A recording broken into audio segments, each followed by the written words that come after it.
Yann Ruder, bonjour. Bonjour. Vous êtes conseiller municipal d'opposition au sein de la formation La Gauche Lannoise à la mairie de Laon. Et merci d'avoir accepté notre invitation pour cette première interview de rentrée. Yann Ruder, votre réaction suite à la démission de Nicolas Hulot, puisque là, toute la presse en parle. C'est l'actualité brûlante du jour. Bon, alors écoutez, pour moi, les choses sont relativement simples.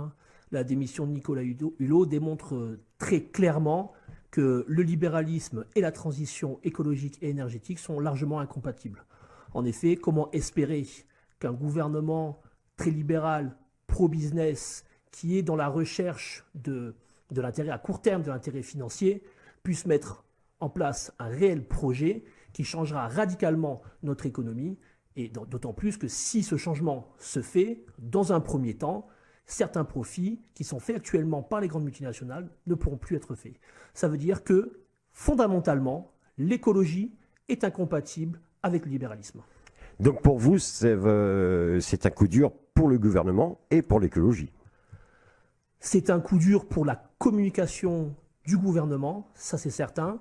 Il ne pourra plus aujourd'hui se prévaloir de cette prise de guerre qu'était Nicolas Hulot et qui, pour le grand public, incarnait une forme d'écologie, une forme souhaitable d'écologie, une forme de combat pour, notamment, contre plutôt le changement climatique. Mais ce n'est pas du tout un coup dur pour l'écologie. Depuis le début, nous, les progressistes, nous demandons qu'est-ce que Nicolas Hulot est allé faire dans cette galère. À quel moment a-t-il pu croire réellement que ce gouvernement avait pour objectif d'agir réellement pour la transition écologique et pour la transition énergétique. Nous ne l'avons jamais cru. Nous ne l'avons jamais cru. Aujourd'hui, Nicolas Hulot fait ce même constat et il démissionne. Alors, Yann Ruder, changeons de sujet. Êtes-vous pour ou contre la mise en place du prélèvement à la source au 1er janvier 2019 ? Écoutez, c'est un vieux dossier, un vieux débat. Les choses vont être plus difficiles qu'elles n'en ont l'air, à savoir que l'État va demander aux entreprises de collecter l'impôt sur le revenu. L'État va demander aux citoyens d'être extrêmement vigilants sur leur taux personnel au niveau de leur taux d'imposition. Et les choses vont se faire, je pense, assez difficilement dans un premier temps. Je ne crois pas que la question puisse se poser en termes de êtes-vous pour ou êtes-vous contre. La question est plutôt de savoir si ça va se faire dans des conditions acceptables pour tout un chacun. Aujourd'hui, moi, je n'ai pas plus d'informations que ça sur cette mise en place, mais en tout cas, nous sommes, nous, à la Gauche Lannoise, assez inquiets de cette mise en place et nous serons extrêmement vigilants.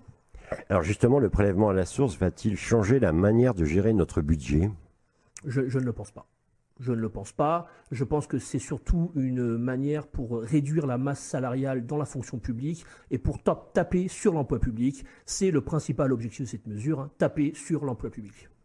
Alors Yann Ruder, l'inflation est nettement repartie à la hausse. Les prix ont augmenté de 2,3% au mois de juillet. Et le problème est que les salaires ne suivent pas. Absolument. On est dans la droite ligne de ce que le gouvernement Hollande-Valls appelait la politique de l'offre, à savoir une politique du salaire bas. Une politique du salaire bas, et c'est toutes les politiques qui sont mises en place depuis Nicolas Sarkozy, ce qu'on appelle les politiques de compétitivité. Ces politiques de compétitivité, elles sont construites sur un pilier fondamental, celui de payer les gens le moins possible. C'est ça la réalité. Et c'est aussi de démonter la protection sociale. Voilà, ce sont les deux piliers aujourd'hui qui font la cohésion de notre République, de la cohésion sociale de notre République. Et si les salaires n'augmentent pas, c'est parce que des choix politiques sont faits. Et ces choix politiques sont un salaire bas et une protection sociale démontée. Oui, mais Emmanuel Macron reprend une idée de Nicolas Sarkozy, les heures supplémentaires exonérées. Pour vous, quel sera l'impact sur le pouvoir d'achat ? Très peu, c'est un gadget. C'est un gadget. Aujourd'hui, si on veut réellement avoir un impact sur le pouvoir d'achat, il faut une augmentation générale des salaires, une augmentation du SMIC, et surtout, il faut un réel partage du temps de travail. Aujourd'hui, nous sommes dans un pays où vous avez deux types de citoyens. Une partie des citoyens qui vont vers le surmenage et parfois le burn-out parce qu'ils sont pressés au travail de plus en plus, et une autre partie qui crève de ne pas avoir de boulot. La solution pertinente et la solution logique, c'est le partage du temps de travail. Et sur le chômage, il y aura un impact ? En utilisant le partage du temps de travail ? Bien évidemment. Bien évidemment. Aujourd'hui, on est en situation où près de 6 millions de nos compatriotes n'ont pas un emploi stable. 6 millions, c'est monstrueux. Et effectivement, si on réfléchit sur le passé récent dans notre pays, le dernier espace, le dernier moment où on a créé vraiment de l'emploi de manière significative dans notre pays, c'était au moment de la mise en place des 35 heures, où on a créé près d'1 million d'emplois directs et indirects. Le partage du temps de travail est une solution, il faut l'appliquer immédiatement. Oui, mais il y a des restaurateurs qui se plaignent de ne pas trouver du personnel. Il y en a même qui ferment à cause de ça. On a vu l'annonce du conseil départemental en disant on maintient le RSA pour faire les vendanges. Il n'y a pas aussi là un problème de personnes? Il y a forcément d'autres questions. Le partage du temps de travail, ce n'est pas l'alpha et l'oméga de la politique de l'emploi. Néanmoins, s'il faut faire des efforts sur la formation des uns et des autres, si aussi peut-être il faut se poser la question de savoir pourquoi est-ce qu'une filière est moins attirante, peut-être qu'il faut se poser la question des conditions de travail, peut-être qu'il faut se poser la question des rémunérations, peut-être qu'il faut se poser la question de la formation. Néanmoins, je le répète, sans réel partage du temps de travail, on ne réglera jamais la question de l'emploi. Alors Yann Ruder, après les annonces du gouvernement, notamment sur les pensions des retraites, qui ne seront plus indexées sur l'inflation, les retraités doivent-ils être inquiets pour leur pouvoir d'achat? Absolument. Les retraités ont déjà été pressurés une première fois avec l'augmentation de leur contribution à la CSG. Aujourd'hui, on les met une nouvelle fois à contribution. Mais moi, ce qui m'inquiète le plus, c'est le projet du président Macron de mettre en place ce qu'il appelle la retraite par points. Alors une retraite par points, qu'est-ce que ça veut dire? De manière très simple, ça veut dire qu'une commission va se réunir pour définir la valeur en euros de ce point. La valeur de ce point pourrait être égale à 1 euro, comme l'année d'après, elle pourrait être égale à 1,10 euros ou à 0,8, 0,9 ou 0,7. Ça veut dire qu'au jour d'aujourd'hui, quand un citoyen part à la retraite, il sait de combien va s'élever sa pension. Jusqu'à aujourd'hui, il savait qu'elle serait indexée sur l'inflation. Demain, avec ce fameux système de la retraite par points, ça voudra dire que la pension sera variable et il y a fort à parier qu'elle le sera souvent au détriment des retraités. Et il a été dénoncé hier sur LCI que les retraités touchant 1 300 euros vont perdre 543 euros par an. Une fois de plus, effectivement, on s'attaque aux petites retraites et on s'attaque aux gens ordinaires. Mais je voudrais insister sur ce point, sur les prélèvements faits sur les gens ordinaires. Au début du mois d'août, donc, le ministère du Budget a fait des annonces sur la situation du budget de l'État au bout de 6 mois. Au bout de 6 mois, on sait déjà quelles sont les rentrées fiscales sur un semestre entier et on peut déjà faire un point d'étape. Et on s'aperçoit qu'en volume, l'État français a rentré beaucoup d'argent en moins 4,5% en volume, ce qui correspond grosso modo à 14 milliards d'euros. Une baisse massive de rentrée pour l'État français. Et d'où ça vient? Alors, j'allais y venir. D'où viennent ces baisses de recettes?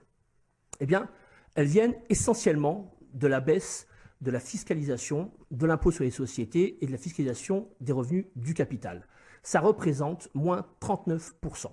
C'est-à-dire que les impôts sur les sociétés et les impôts liés au capital ont en valeur engendré 39% de recettes en moins. Alors que parallèlement à ça, les gens ordinaires sont taxés de manière supérieure à ce qui existait précédemment. Et précédemment, c'est le premier semestre 2017. Ça veut dire que là, on a affaire à des choix politiques très forts. Quand on entend dans les médias certains dire, et j'en suis, que M. Macron est le président des riches. Ça le démontre très clairement. Il choisit de taxer toujours plus les gens ordinaires, comme les retraités dont nous parlions précédemment, pour faire des cadeaux fiscaux et aux entreprises et aux revenus du capital. Ce qui veut dire que, et j'en renchéris là-dessus, que non seulement pour les gens ordinaires, la facture va s'alourdir, mais qu'en plus, parallèlement à ça, l'État se coupe d'une partie de ses rentrées et donc proposera un service public de moindre qualité à ces mêmes gens ordinaires que nous sommes. Et ça, c'est inacceptable.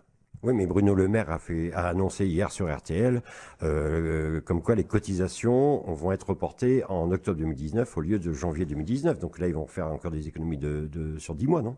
Alors, Bruno Le Maire peut annoncer ce qu'il veut. Moi, je cite les chiffres qui sont ceux du ministère et qui sont un point d'étape à 6 mois de ce qu'est aujourd'hui la situation économique et budgétaire du pays. Et les choix, tous ces choix, on ne les découvre pas aujourd'hui. Les choix politiques sont clairs. On favorise les revenus du capital et les entreprises au détriment des particuliers et des gens ordinaires, tout en sacrifiant et le service public et la protection sociale. C'est un choix de société et ce choix, nous le combattons. Yann Ruder, d'accord, mais pour faire des économies, le gouvernement a décidé de supprimer 4500 fonctionnaires. C'est une solution pour diminuer les dépenses? Alors je remarque déjà que quelque part, le gouvernement se dégonfle sur ce sujet et je m'en félicite. Ça ne correspond en rien aux annonces faites pendant la campagne présidentielle de M. Macron, ni même dans les annonces murmurées dans les couloirs du ministère. Néanmoins, taper sur l'emploi public n'a jamais été une solution. Le quinquennat n'est pas fini, hein, Bien sûr, mais ça veut dire que s'ils veulent aller au bout de leur logique, les dernières années vont être un carnage pour le service public et donc pour la population. Ça veut dire quoi? Ça veut dire que la vieille recette libérale qui est de dire l'emploi public ne crée pas de richesse, on va le supprimer. C'est une ineptie. L'emploi public crée de la richesse, l'emploi public crée du lien social, l'emploi public crée de la consommation, crée de la cotisation sociale et participe à la bonne santé économique d'un pays. Il participe d'autant plus qu'il construit la cohésion sociale. Et vous savez, dans notre département, plus d'un emploi sur 3 est un emploi public. Si on continue de massacrer l'emploi public, dans le département de l'Aisne, que va-t-il nous rester? Je vous pose la question, vous n'en savez rien, moi non plus. C'est pour ça qu'il faut défendre le service public. Alors justement, vous parlez du département de l'Aisne, et pour rester sur le plan économique, quelle a été votre réaction face à l'annonce de Nicolas Fricoteaux, président du conseil départemental, du non-versement des subventions aux associations? Alors c'est le coup de massue, c'est le coup de massue. Là, on vient d'évoquer le sort de l'emploi public, qui est en pointillé dans notre département, plus d'un emploi sur 3. Et effectivement, le monde associatif pallie en partie au manque des politiques publiques, mais aussi au manque de l'offre privée. Et c'est un nouveau coup qui est porté au monde associatif, parce que vous savez que les associations ont déjà été très durement touchées par la suppression décrétée par M. Macron des emplois aidés. Aujourd'hui, ce sont des centaines d'emplois qui sont en jeu dans notre département. C'est aussi la cohésion de nos territoires, la solidarité sur nos territoires, l'attractivité de nos territoires, parce que pour s'installer sur un territoire donné, tout un chacun regarde quels sont les équipements publics, quels sont les services publics, quelles sont les activités à proximité pour moi, pour ma famille, pour les anciens. Et effectivement, là, on porte un coup de massue terrible à notre département en termes d'emploi, en termes d'activité, en termes d'attractivité. Alors effectivement, l'État étrangle les départements, c'est pas nouveau. L'État a dit d'un côté au département gérer le RSA, gérer les dépenses sociales, mais d'un autre côté, l'État ne finance pas. Et chacun sait comment fonctionnent les libéraux. Ça vaut pour une entreprise, ça vaut pour une collectivité ou ça vaut pour un service public. Les libéraux disent, voyez, ça ne fonctionne plus, alors qu'ils ont eux-mêmes désorganisé le fonctionnement ou de la collectivité ou du service public pour le mettre à mort. Il faut bien avoir en tête que l'échelon départemental aujourd'hui, dans notre carte administrative, est en danger. Je rappelle que dans l'Aisne, le conseil départemental, c'est plus de 2000 emplois, une fois de plus. Et faire exploser cet échelon qui a sa pertinence, surtout dans un département comme le nôtre, un département à forte dominance rurale, c'est abominable. C'est abominable parce que ça veut dire moins de démocratie locale, ça veut dire moins de services publics, ça veut dire moins de représentants, mais ça veut dire surtout moins d'emplois. Une fois de plus, moins d'emplois. Il y a cette hystérie des libéraux à combattre et à toujours vouloir supprimer de l'emploi public. Il faut aujourd'hui que tous les progressistes, de manière raisonnée et intelligente, se rassemblent pour proposer une véritable alternative à ces politiques de casse sociale. Nous, aujourd'hui, avec la gauche lannoise, modestement, à notre niveau, on s'organise pour être la tête de proue, la tête de pont de ce rassemblement au niveau local, et on essaie de travailler avec d'autres pour que ça prenne de l'ampleur. Alors effectivement, ce n'est pas quelque chose de facile, mais il est important de dire à nos concitoyens qu'une alternative existe. La députée Haute-Bonneau a répondu à Nicolas Fricoteaux en disant que c'était une annonce haussienne et que c'était malvenu. Qu'en pensez-vous? J'en pense que si la députée macroniste s'intéressait au sort de notre territoire, nous en serions déjà informés. Alors, vous avez fait parvenir, enfin, votre collègue Fawaz Karimé a fait parvenir un communiqué de presse au quotidien local et non à tous les organes de presse. Quelle était la teneur de ce communiqué?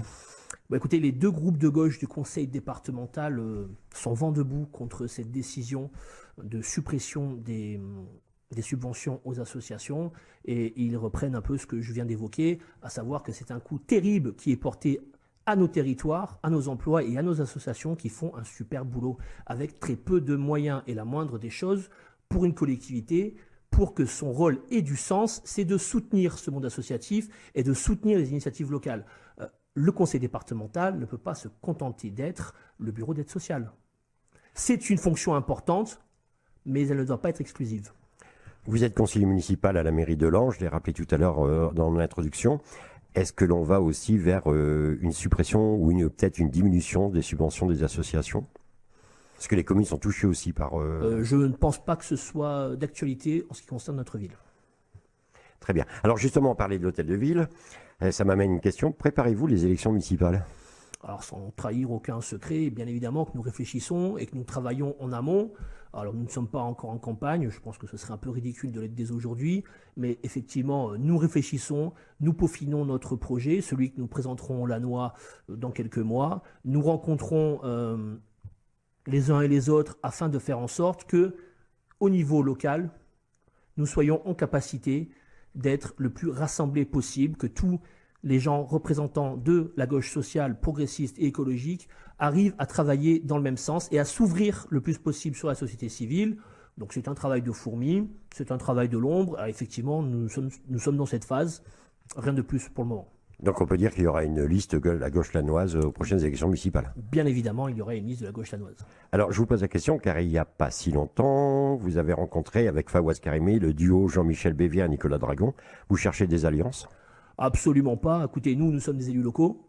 Nous rencontrons tous les citoyens quand ils nous le demandent. Vous avez été leurs voisins, donc vous avez eu cette information. Néanmoins, nous rencontrons des dizaines de Lannois tout au long de l'année. Notre porte est ouverte à tout le monde. Alors pour finir avec les élections, non pas municipales, européennes, pour vous, quelle stratégie pour pouvoir avoir des postes de députés, notamment avec le Brexit, il y a 5 postes de supplémentaires pour la France? Oui. Alors écoutez, les élections européennes, pour ne rien vous cacher, pour moi, sont une échéance un peu lointaine. Néanmoins, moi, ce que je souhaite, c'est que mon camp... C'est en 2019. Oui, bien sûr. Et les municipales sont en 2020. Tout à fait. Tout à fait. Mais si vous préférez, moi, ce que je souhaite pour mon camp politique, c'est qu'ils ne commettent pas l'erreur de partir dispersés. Il est évident que dans le contexte actuel, et je reviens un peu sur ce que je disais précédemment, il est important que nous incarnions cette alternative aux politiques libérales et aux politiques de classe sociale. Moi, je souhaite vraiment que mon camp politique, celui de la gauche sociale, progressiste et écologique, arrive à se rassembler pour proposer une liste nationale qui aura ses chances d'arriver en tête au soir du premier tour des élections européennes. Oui, parce que d'après les sondages, en première position, ça serait normalement une liste Macron. Et en deuxième position, c'est le Rassemblement national, anciennement Front National. Comment combattre Déjà, je serais extrêmement surpris que les macronistes puissent arriver au premier tour de cette élection. Leur bilan commence à être connu de tous. Chacun commence à en ressentir les effets. Et il est évident que quelque part, ce scrutin sera un référendum pour ou contre M. Macron. Et pour le Rassemblement national? Écoutez, le Rassemblement national, je m'y intéresse très très peu.